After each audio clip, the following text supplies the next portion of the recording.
Good morning, all. I hope I am audible to you. My screen is also visible.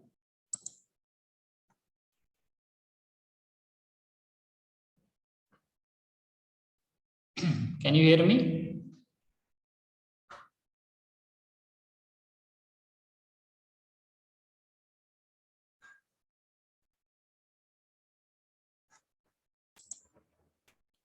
Thank you, yes, sir.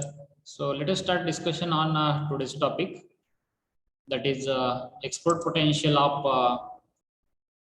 entrepreneurship, whatever product we are exporting through entrepreneurship, and this concept of export potential, promotional council. So I think till today we have seen various support agencies, right?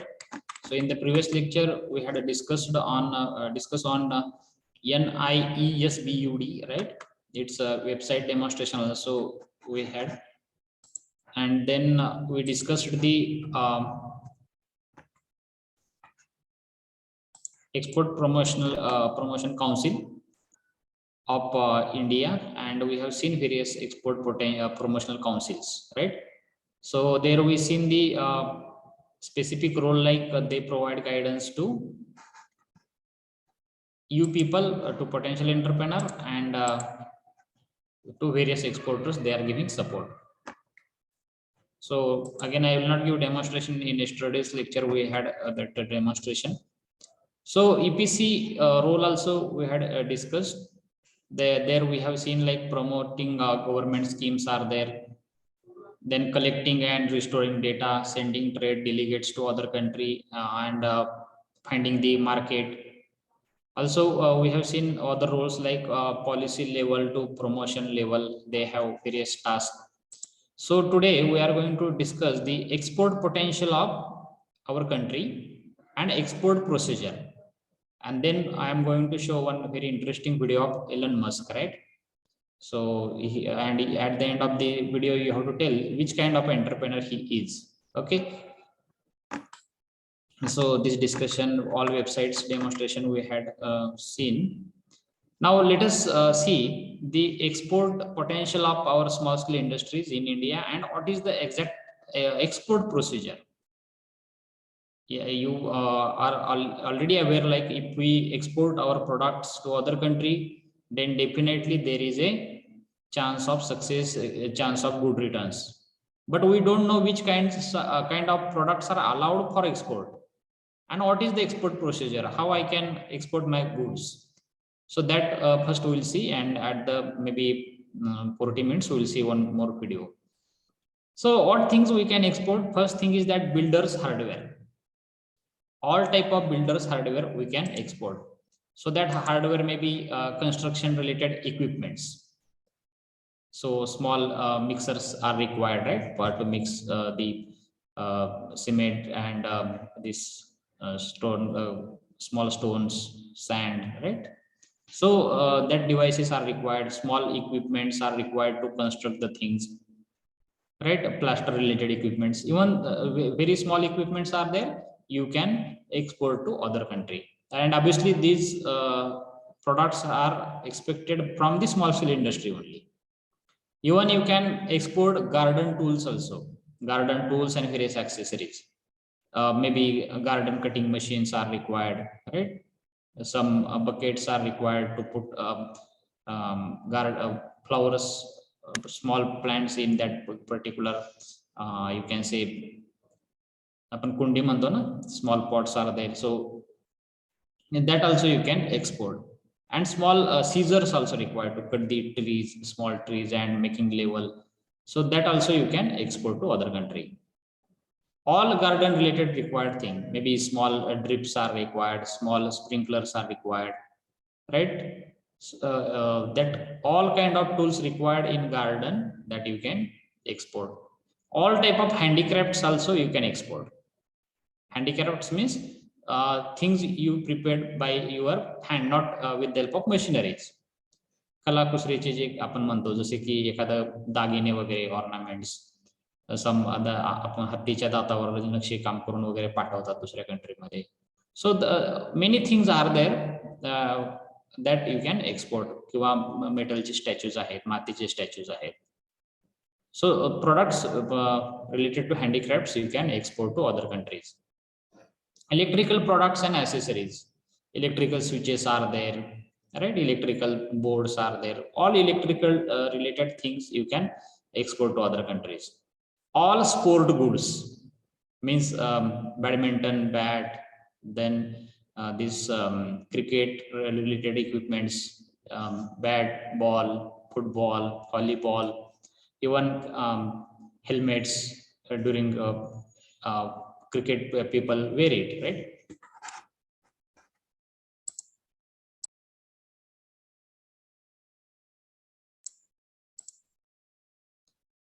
Then we can export all sport goods. Their whatever games are there, indoor games, outdoor games, whatever sporty things are required, that all you can export to other country. Then sanitary fittings. So in washroom you can see various fittings are required. So all sanitary fittings you can export. All textile products. आपल्याकडचं कापूस म्हणा किंवा कापूसापासून बनवलेले धागे म्हणा, so that you can export. All leather products. All leather products you can export to other country. Means leather shoes, leather chappals, belts, pockets, purse, right? So many product people are even jackets are there. So many product we are preparing in producing in India, leather related product, that all you can export to other countries. And a fortunate thing is that for all such a product there is a huge demand. So this is one additional thing. Huge demand is there, right? So it is a fortunate thing, and if demand is there, then definitely you can export. And such a lists are prepared by doing research, by sending our export potential. This promotional council is there, right? Through them we are getting a list of such a component. Auto component also, or automobile related component, even casting and forging. You can see from Kolhapur area, all castings, all forgings we are exporting to other countries, right? So this is the export potential of small scale industries, and this is the main list. Under sports goods you can have thousands of products, all you can export to other countries. So this is basically export potential that you can, our country is already exporting, and already you have that opportunity. You can produce certain component and you can be a part, you can be an exporter to this component. Getting? Then what is the export procedure? Export procedure is very, very important. If you don't know the export procedure, just by sitting at your home, nobody will come to your place and will take the lot and will send to other country. It is not like that. Even export promotional council is there, they are ready to help, but your active participation is a essential thing. So friend, in exporting activity there are so many activities. Various commercial activities are there, regulatory procedures are there. Regulatory means legal things are there. You are exporting your product to other country, means related norms of quality, right, quantity. So all things should be followed, and that regulatory procedure, if you will not follow, then your lot will come to your place again back, and you people have to suffer again. So certain procedures are there, so that you have to follow. Depends on let us say export quality goods. Most of the time you heard farmer are producing some export quality goods, especially fruits, right? So they are checking some samples whether that chemical level of that particular fruit is at certain level. If it is exceeding, then they're rejecting the lot. So that kind of thing you have to follow. Regulatory processes are there, you have to follow. And so many documentation also. Suppose you are sending then your product to other country, you should have that testing report, right, from the certified laboratory, and that document should be there with you. So it is common thing, right? You are exporting means that documentary procedure, regulatory procedure, commercial procedure, all things will be there. Now let us see one by one how many things you have to do. So in procedure, first thing is that if you want to become an exporter, you don't want to take help of anybody. You are producing and you will be exporter only. So there is a very important website called as a DGFT. Okay, www.dgft.gov.in, and you have to register on that particular portal. If you want to become an exporter, then it is mandatory to register on this portal, and you have to get the 10-digit IEC number. What is IEC number? IEC number is nothing but import export code number, import export code number, and it is a 10-digit number. And if you have that, like Aadhaar card, right? So if you have that number, means you are allowed to do the registration, further export procedure and all this. So it is a mandatory criteria. So let us see, have a demonstration of this website as well.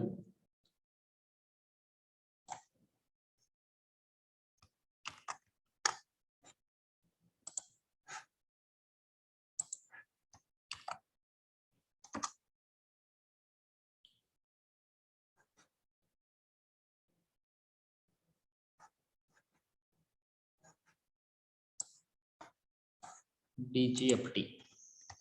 I will put in chat box as well.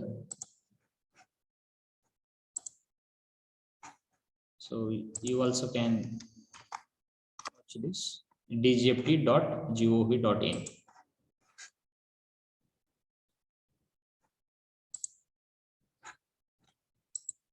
Okay, so this is the first page of this website. There you can see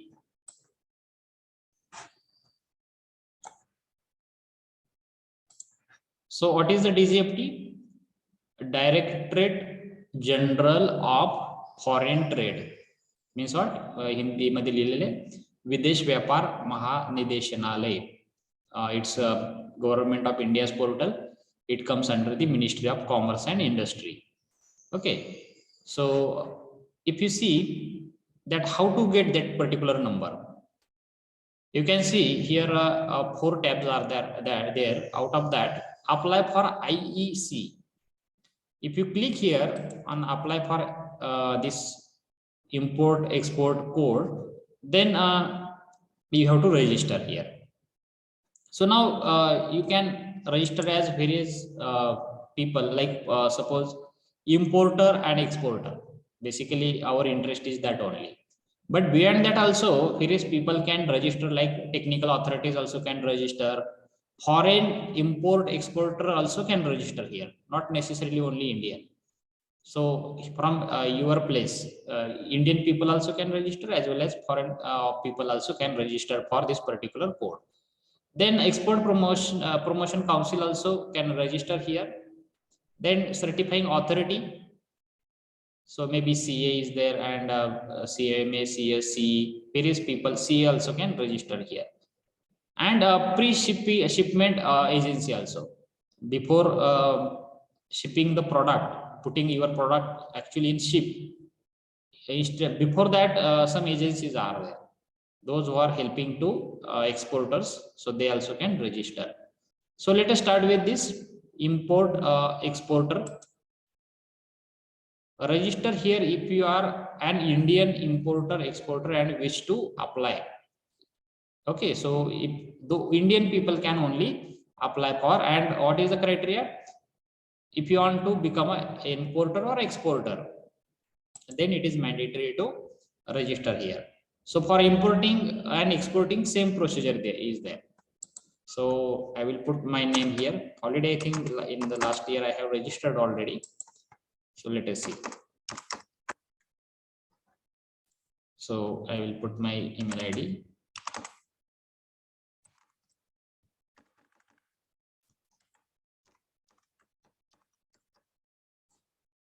My mobile number.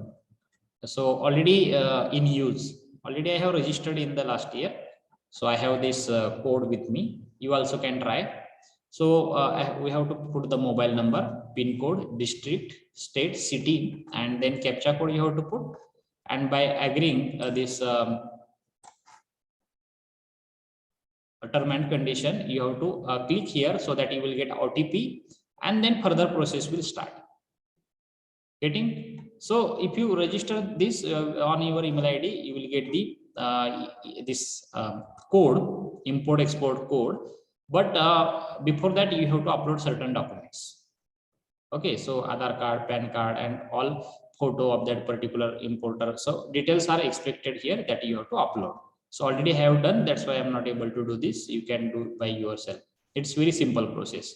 As it is a government of India's portal, there is no any risk, right? So you can, even though you are not having any product, you become an exporter, you become an importer, and you can start your business of importing and exporting. It's too easy, but some investment and all these are required, so that you have to bear. Okay, so this is the one thing, and with that you will get the 10-digit number, and there onwards you can start your own business. Okay, so then next step is there, like selection of export market and buyer. Once you have that 10-digit, means it is a license name, indirect. This 10-digit number itself is your license code, and by putting that, you are authorized to do that business. So you have to select the export market and buyer who will purchase your product, in which country you are going to send. So this is very, very important part, where to send and who will be your buyer. Okay, suppose you are sending your product in UK, so who will be buyer at that place, that you have to select. Then receipt of inquiries and order. Once you got the buyer, you have to take the receipt of inquiries from that particular buyer, and you have to get the order, right? That person should put order on your name, means to your firm, right? So and so person is there, and I want this much amount of quantity with this quality. So like that order you will get, and once you have order with you, then you people have to prepare the goods for export. Maybe prepare means you have to fabricate, you have to produce, right? And then you have to arrange the insurance also. This is also important step, important procedure. You have to arrange the insurance. Reason is that as you are sending your product through seaways, right? This ships are there, and through ship there is a little risk. If anything happen with that, then there is a cover already. So insurance is already there, you will get reimbursement. So therefore insurance is mandatory. Then obtaining the shipping order. Actually, ship is not for only you. There may be your one container, two container, maybe one ship is having hundreds of container, right? And you have to book only 2 containers. So that also you have to book. You have to obtain the shipping order, and you have to book your slot. You have to book your container, right? Or some part of your container. And then once it is there, you have to dispatch the good. Then you have to provide the certificate of origin that you are from a particular country. Then consular invoice. Consular invoice means what? You have to send the document to other country, like this is the quality of my product, these many quantities we had dispatched, like that. So that consular invoice is also essential. Then custom formalities. Custom formalities means आपण म्हणतो ह्याच्यामध्ये सीमा शुल्क म्हणतो आपण. Even though it is mentioned formalities, but custom formalities means you have to pay the सीमा शुल्क. जे काय तुम्ही import करत असाल, इव्हन एक्सपोर्ट करत असाल, तरी तुम्हाला त्या फॉर्मॅलिटीज करणं गरजेचं आहे. Even though there is a concession, but formalities must be done from your side. Sending document to importer who is demanding. Suppose in UK you are sending your product, then that all document, like how much component you have sent, like certificate of origin, consular invoice, right? Custom related documents you should attach, and you should send to these people, those who are receiver or those who are importer of your product. And then you have to receive the payment. Once order will reach to that place, once they test it, and if they found quality is up to mark and or as per their standard, then they will give payment to you. and you will receive that all payment, and then you can claim for the benefits. Like suppose you have paid some amount for the this custom duty, then you can claim like I have paid so and so amount, so please pay back, or you can apply for the reimbursement. Getting? So this is the general procedure of exporting the things. Getting? So simple thing, if you see here, out of this 10-12 steps, very important step is that registration of exporter on www.dgft.gov.in. Without that registration, you are not allowed to do this process. Okay? Getting? Anything anybody want to ask related to this? If no, I have a very interesting video for you. Elon Musk, I think all of us know. So he's also one of the entrepreneur. So we have seen Indian case studies. I think we have seen in Marathi language, in English language also. So anybody remembered which case studies we discussed? Male entrepreneur also we have discussed, woman entrepreneur also we discussed, right? Anybody remember? Vaijayanti Katale, right? Woman entrepreneur case study we discussed. Then we discussed the Mane side, the Dasharatji Mane, right? So, or Ramdasji Mane, Dasharatji Mane, not, or the Sonai person we have not seen. I have that case study also. Later I will send these links. If it is possible, I will show here. I have one more foreign entrepreneur.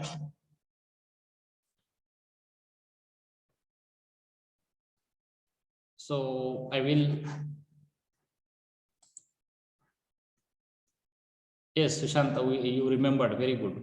So Thermocol man, Ramdasji Mane case study. So today also I have a very interesting case study for you. That is Elon Musk, right? So his TED talk interview is there. So you have to listen carefully. You have to note the things, because it is very interesting case study. It's part of your tutorial. So you have to tell me at the end only one thing, that which type of entrepreneur he is. Okay. So for that purpose, you have to just a minute.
Okay. So I will share the screen.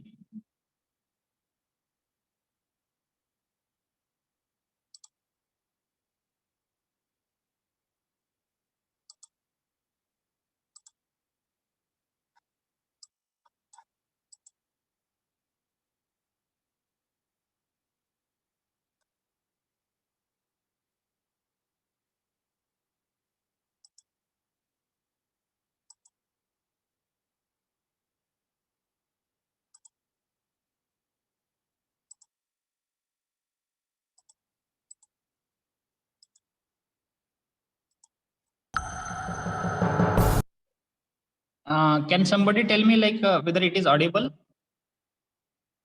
If it is audible, then I can play this video.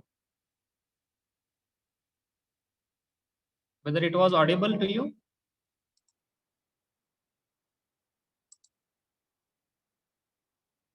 Okay, thank you all.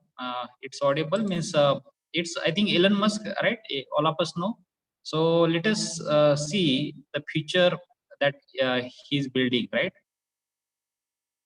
So his just opinion, his thought we have to see. He's having so many vehicles, right? And SpaceX organization, so many things, solar vehicles in automobile also, in Tesla vehicle also. At various places, he is at the top. He is one of the richer person in the world, right?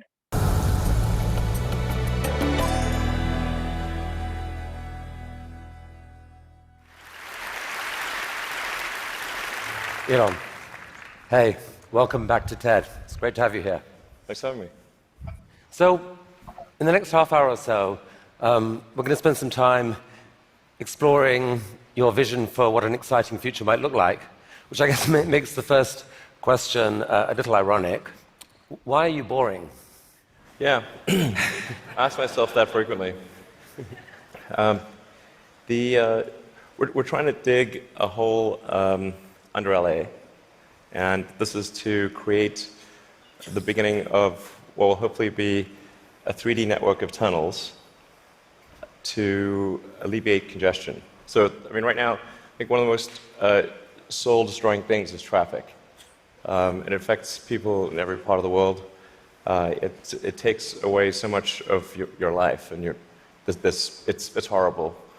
It's particularly horrible in LA. I think you've brought with you the first visualization that's been shown of this. Can I show this? Yeah, absolutely. So this is the first time, just to sort of show what we're talking about. So there are a couple of key things that are important in having a 3D tunnel network. First of all, you have to be able to integrate the entrance and exit of the tunnel seamlessly into the fabric of a city. So by having an elevator, sort of a car skate that's on an elevator, you can integrate the entrance and exits to the tunnel network just by using 2 parking spaces. And then the car gets on a skate. There's no speed limit here, so we're designing this to be able to operate at 200 kilometers an hour, about 200 kilometers an hour, or about 130 miles per hour. So you should be able to get from, say, Westwood to LAX in 6 minutes, 5-6 minutes. So possibly initially done as like on a sort of toll road type basis. Yeah. Which I guess alleviates some traffic from the surface streets as well. So I don't know if people noticed it in the video, but there's no real limit to how many levels of tunnel you can have.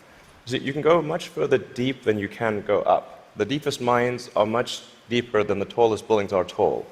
So you can alleviate any arbitrary level of urban congestion with the 3D tunnel network. This is a very important point. So a key rebuttal to the tunnels is that if you add one layer of tunnels, then that will simply alleviate congestion, will get used up, and then you'll be back where you started, back with congestion. But you can go to any arbitrary number of tunnels, any number of levels.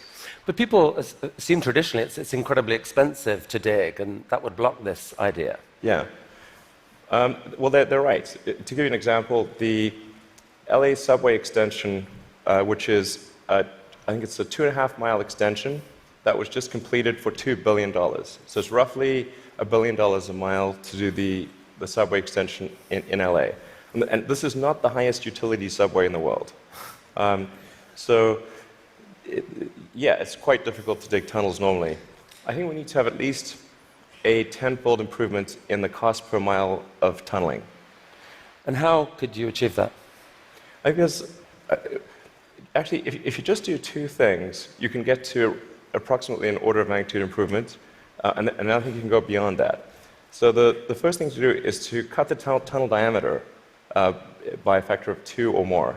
So a single road lane tunnel would, according to regulations, has to be 26 feet, maybe 28 feet in diameter to allow for crashes and emergency vehicles and sufficient ventilation for combustion engine cars. But if you shrink that diameter to what we're attempting, which is 12 feet, which is plenty to get an electric skate through, you drop the diameter by a factor of 2 and the cross-sectional area by a factor of 4. So, and the tunneling cost scales with the cross-sectional area. So that's roughly a half order of magnitude improvement right there. Then tunneling machines currently tunnel for half the time, then they stop, and then the rest of the time is putting in reinforcements for the tunnel wall. So if you design the machine instead to do continuous tunneling and reinforcing, that'll give you a factor of 2 improvement. Combine that and it's a factor of 8. Also, these machines are far from being at their power or thermal limit. So you can jack up the power to the machine substantially.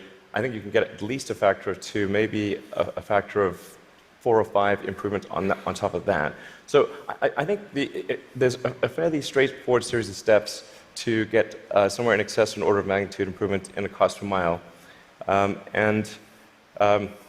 target actually is we've got a pet snail called Gary. This is from Gary the snail from South Park. I mean, sorry, SpongeBob SquarePants. So Gary is capable currently he's capable of going 14 times faster than a tunnel boring machine. Okay. You want to beat Gary? We want to beat Gary. Yeah. He's not a patient little fellow, and we want that will be victory. Victory is beating the snail. But a lot of people dreaming about future cities, they imagine that actually the solution is sort of flying cars, drones, etc. You go above ground. Why isn't that a better solution? You save all that tunneling cost. Right. I'm in favor of flying things. Obviously, I do rockets, so I like things that fly. This is not some inherent bias against flying things, but there is a challenge with flying cars in that they'll be quite noisy. The wind force generated will be very high. Let's just say that if something's flying over your head, if there are a whole bunch of flying cars going all over the place, that is not an anxiety-reducing situation. You don't think to yourself, well, I feel better about today. You're thinking, like, did they service their hubcap? Or is it going to come off and guillotine me as they're flying past? And so you've got this vision of future cities with these rich 3D networks of tunnels underneath. Is there a tie-in here with Hyperloop? Could you apply these tunnels to use for this Hyperloop idea you released a few years ago? Yeah, so we've been sort of puttering around with the Hyperloop stuff for a while. We built a Hyperloop test track adjacent to SpaceX just for a student competition to encourage innovative ideas in transport. It actually ends up being the biggest vacuum chamber in the world after the Large Hadron Collider by volume. So it was sort of quite fun to do that, but it was kind of a hobby thing.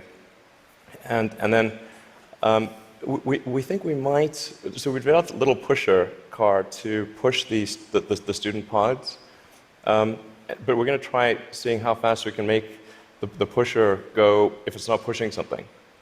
Huh. So, I mean, like, sort of cautiously optimistic we'll be able to be faster than the world's fastest bullet train, even in a 0.8 mile stretch. Whoa. Good brakes. Yeah. I mean, it's either going to smash into tiny pieces or. But you can picture then a Hyperloop in a tunnel, yes, running quite long distances. Exactly. So in looking at tunneling technology, it turns out that in order to make a tunnel, you have to, in order to seal against the water table, you've got to typically design a tunnel wall to be a good to about 5 or 6 atmospheres. So to go to vacuum is only 1 atmosphere, or near vacuum.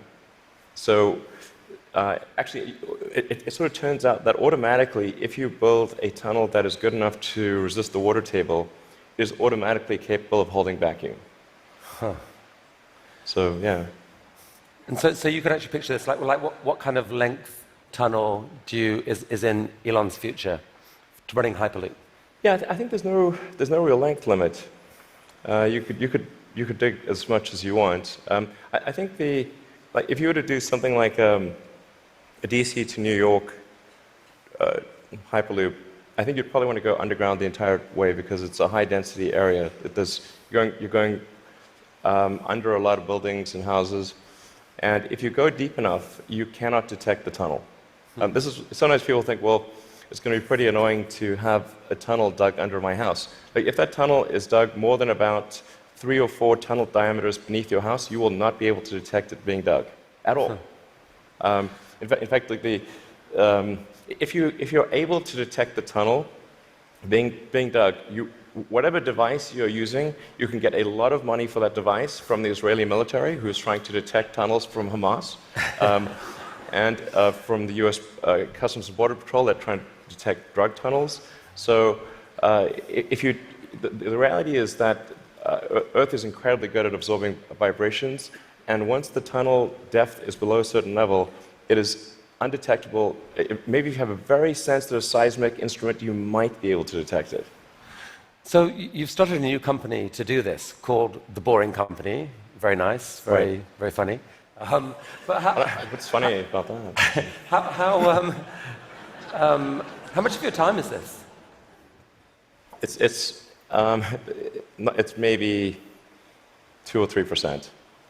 You've called it a hobby. This is what an Elon Musk hobby looks like.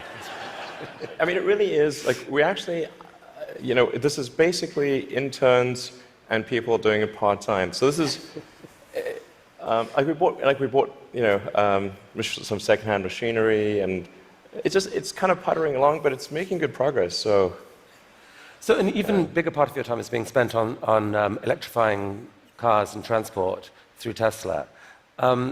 Is one of the motivations for the tunneling project the realization that actually, in a world where cars are electric and where they're self-driving, there may end up being more cars on the roads on any given hour than there are now? Yeah, exactly. A lot of people think that when you make cars autonomous, that they'll be able to go faster and that will alleviate congestion. And to some degree, that will be true. But once you have shared autonomy where it's much cheaper to go by car, and you can go point to point, the affordability of going in a car will be better than that of a bus. Like, it will cost less than a bus ticket. So the amount of driving that will occur will be much greater with shared autonomy, and actually traffic will get far worse. I mean, you started Tesla with the goal of persuading the world that electrification was the future of cars. Yeah. And a few years ago, people were laughing at you. Now, not so much. I mean... Okay. Well, I mean, I don't know. I don't know. Maybe but isn't it true that pretty much every auto manufacturer has announced serious electrification plans for the short to medium term future? Yeah. I think almost every automaker has some electric vehicle program.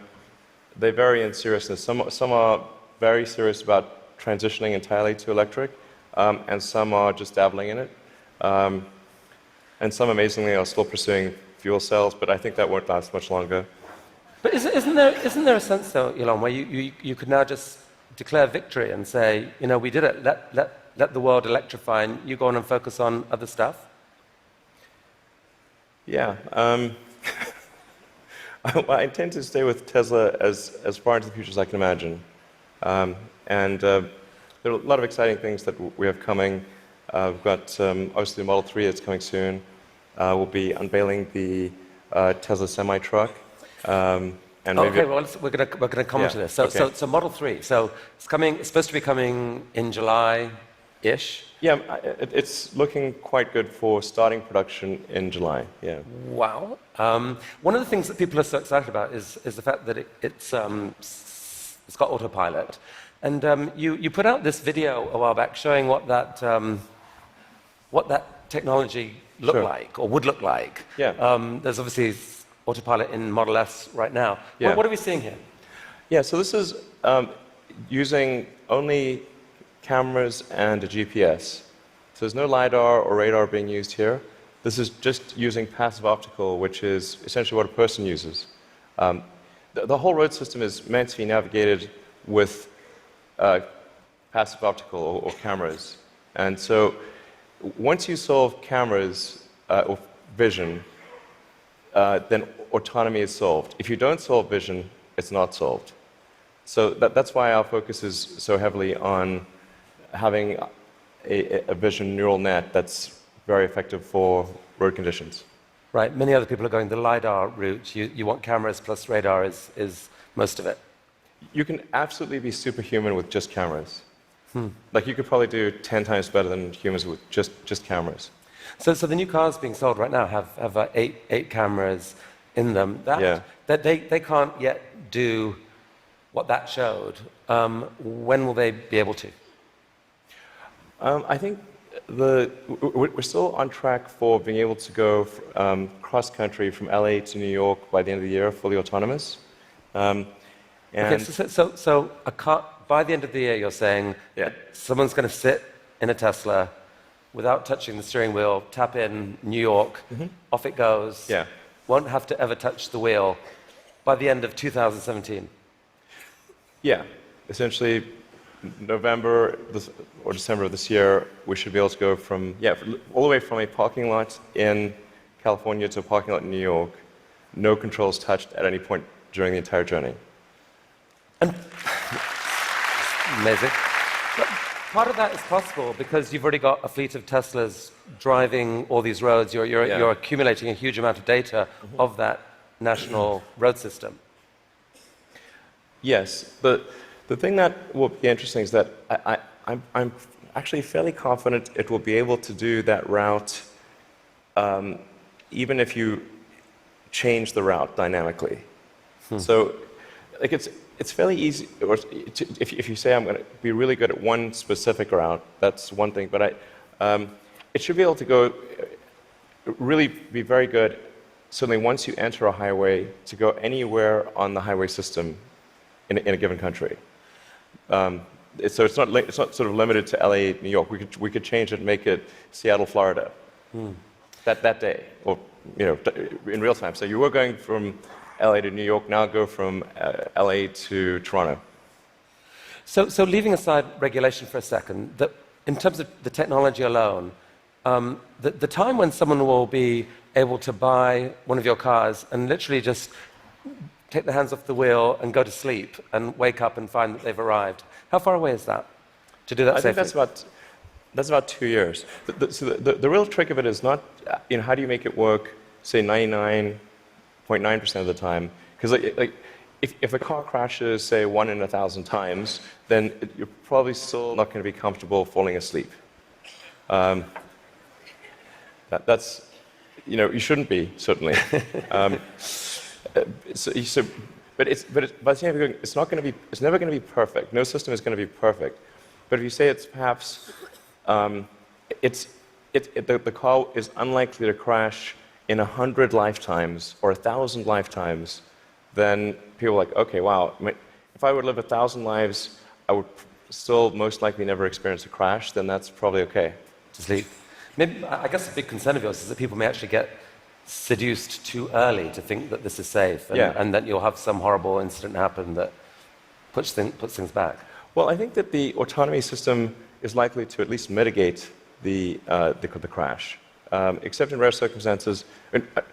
The thing to appreciate about vehicle safety is this is probabilistic. Right. So that there's some chance that any time the human driver gets in the car that they will have an accident. That is their fault. It's never zero. And so the key threshold for autonomy is how much better does autonomy need to be than a person before you can rely on it. But once you get that literally safe hands-off driving, the power to disrupt the whole industry seems massive, because at that point you've spoken of people being able to buy a car, drops you off at work, and then you let it go and provide a sort of Uber-like service to other people, earn you money, maybe even cover the cost of your lease of that car. Exactly. So you can kind of get a car for free. Is that really likely? Yeah, absolutely. This is what will happen. So there will be a shared autonomy fleet where you buy your car and you can choose to use that car exclusively. You could choose to have it be used only by friends and family, only by 5-star other drivers who are rated 5-star. You can choose to share it sometimes, but not other times. That's 100% what will occur. It's just a question of when. Wow. So You mentioned the semi, and I think you're planning to announce this in September, but I'm curious whether there's anything you could show us today. I will show you a teaser shot of the truck. Teaser shot. It's live. Okay. No, that's definitely a case where we want to be cautious about the autonomy features. Yeah. Because that just, we can't see that much of it, but it doesn't look like just a little friendly neighborhood truck. It looks kind of badass.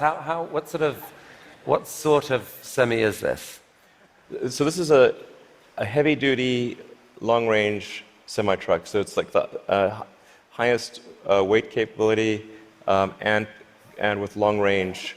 So essentially, it's meant to alleviate the heavy-duty trucking loads. And this is something which people do not today think is possible, because think the truck doesn't have enough power or it doesn't have enough range. And then with the Tesla Semi, we want to show that an electric truck actually can out-torque any diesel semi. And if you had a tug-of-war competition, like the Tesla Semi will tug the diesel Semi uphill. That's pretty cool. And short term, these aren't driverless. These are going to be trucks that truck drivers want to drive. Yes. No, so what will be really fun about this is you have a flat torque RPM curve with an electric motor, whereas with a diesel motor or any kind of internal combustion engine car, you've got a torque RPM curve that looks like a hill. So this will be a very spry truck. You could drive this around like a sports car. There's no gears. It's like single speed. So there's a great movie to be made here somewhere. I don't know what it is, and I don't know that it ends well, but it's a great movie. It's quite bizarre test driving when I was driving the test prototype for this truck. It's really weird because you're driving around and you're so nimble, and you're in this giant truck. Wait, you've already driven a prototype? I drove it around the parking lot. And I was like, this is crazy. Wow. This is not vaporware. This is like driving this giant truck and sort of making these mad maneuvers.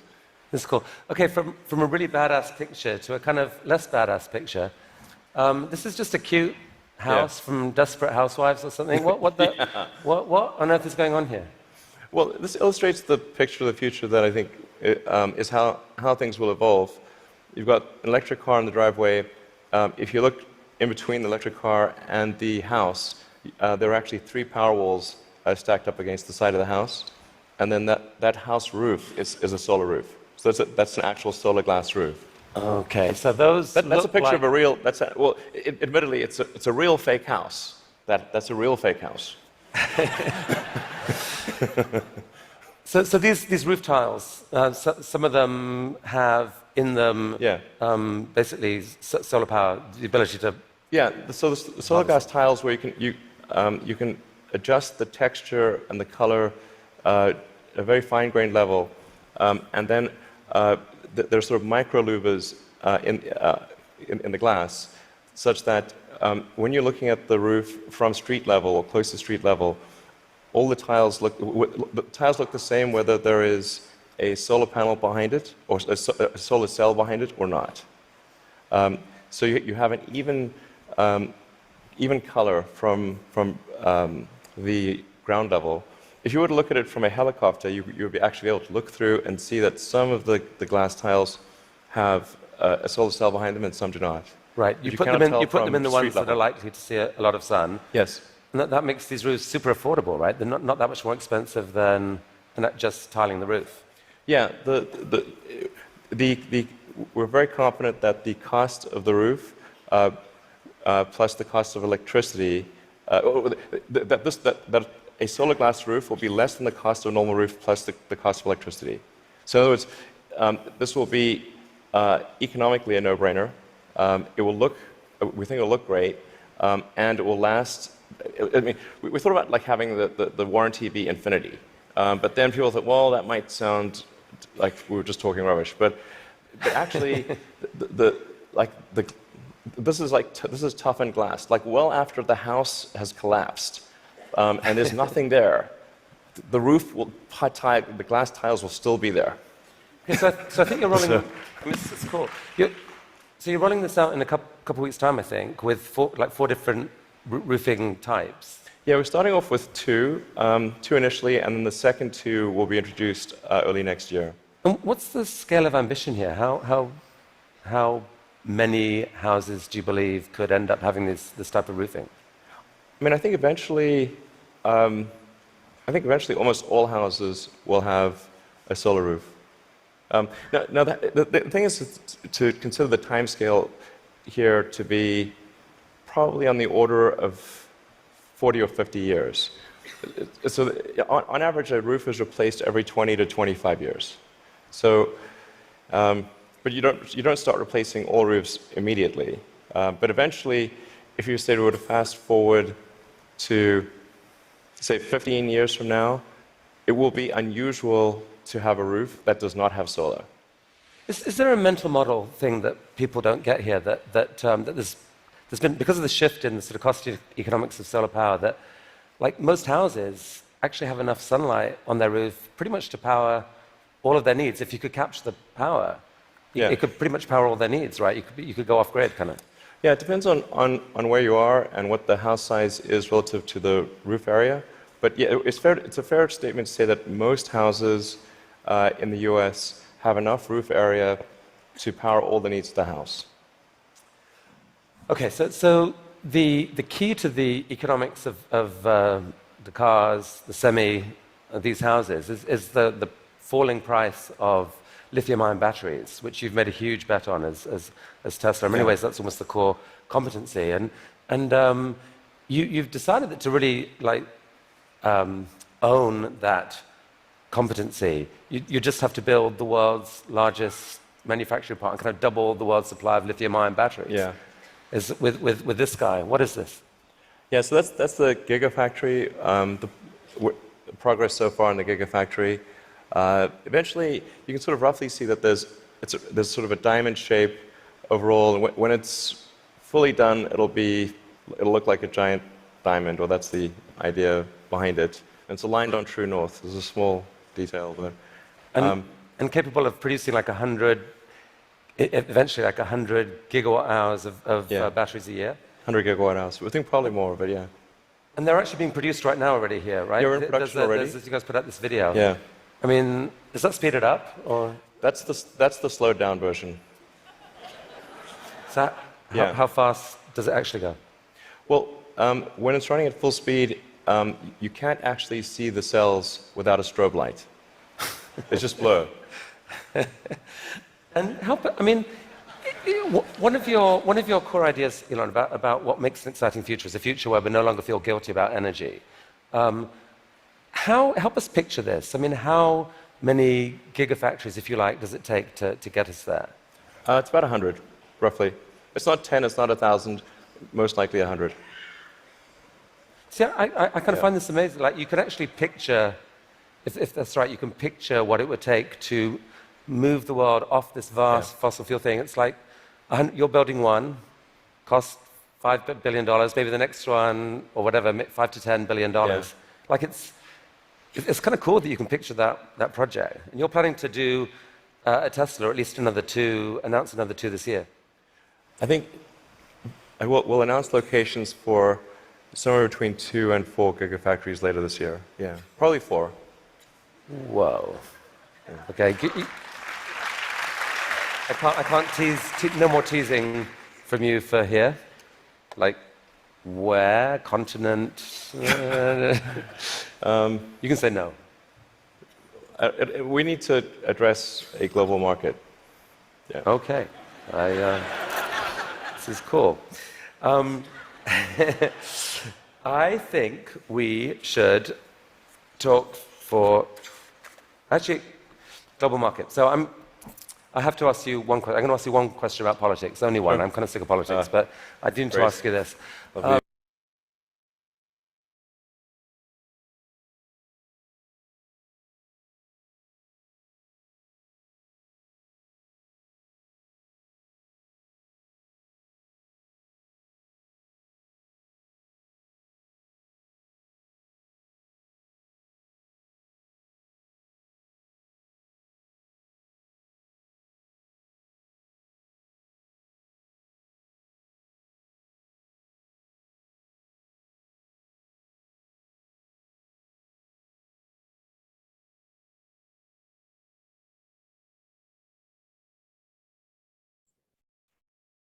Okay, friends, as I asked, which type of entrepreneur he is?